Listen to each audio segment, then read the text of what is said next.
தனியார் நிறுவனத்திற்கு கடை ஏலம் விட்டதில் முறைகேடு நடந்திருப்பதாகவும் தஞ்சை மாநகராட்சி அவசர கூட்டத்தில் கொண்டு வந்த தீர்மானங்களில் தீர்மானம் 54 மற்றும் 94 ரத்து செய்ய வேண்டும் என கோரியும் அப்போது ஆணையர் மட்டுமல்லாமல் மேயருக்கும் தொடர்பு இருப்பதாகவும் இதனால் மேயர் மீது நம்பிக்கை இல்லா தீர்மானம் கொண்டுவரப்போவதாகவும் எதிர்க்கட்சிகள் தெரிவித்தன.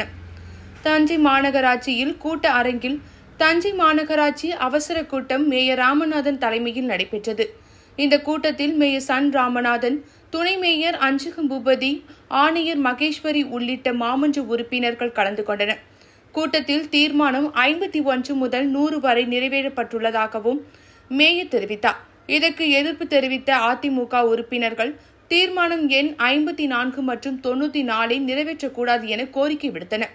மேலும் தீர்மானம் என 54 மாநகராட்சி சொந்தமான இடத்தில் கட்டப்பட்ட கட்டிடத்தில் தனியார் நிறுவனமான ராம்ராஜ் நிறுவனத்திற்கு கடை ஒப்பந்தம் விட்டதில் முறைகேடு நடந்திருப்பதாக குற்றம் சாட்டி அந்த முறைகேட்டில் அப்போது இருந்த ஆணையர் மட்டும் பொறுப்பேற்க முடியாது, தற்போது உள்ள மேயரும் பொறுப்பேற்று அவர் மீது நடவடிக்கை எடுக்க வேண்டும் என கூறிய அவர்கள் வருகின்ற கூட்டத்தில் மேயர் மீது நம்பிக்கையில்லா தீர்மானம் கொண்டுவரப் போவதாகவும் கூறிய நிலையில் கூட்டத்தில் இருந்து எழுந்து நின்ற மேயர் தீர்மானங்கள் அனைத்தும் நிறைவேற்றப்படுவதாகவும் தீர்மானம் 54 மட்டும் ஒத்திவைக்கப்படுவதாகவும் கூறி வெளியில் சென்றார்.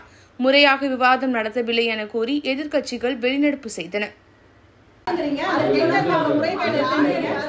அந்த திறப்பு விழாவிற்கு ஒரு பள்ளி கல்வித்துறை அமைச்சர் வராரு. அப்ப அவர் அரசு நீங்க அதுக்கு உடனடியா இருக்கீங்களா? மாநகராட்சி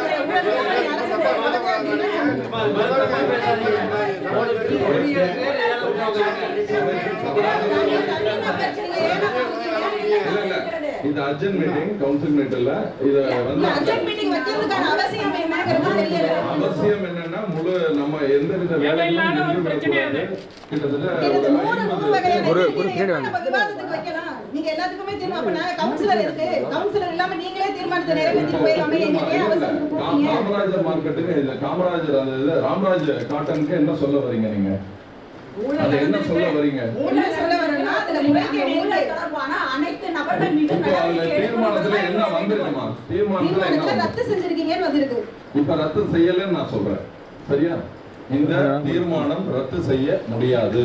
அதனால் அந்த தீர்மானத்தை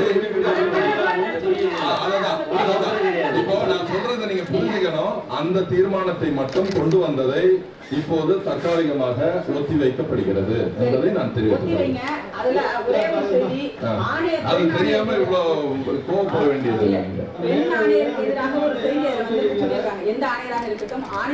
அந்த தீர்மானம் ஒத்தி வைக்கிறதுக்கு காரணம் என்னங்க?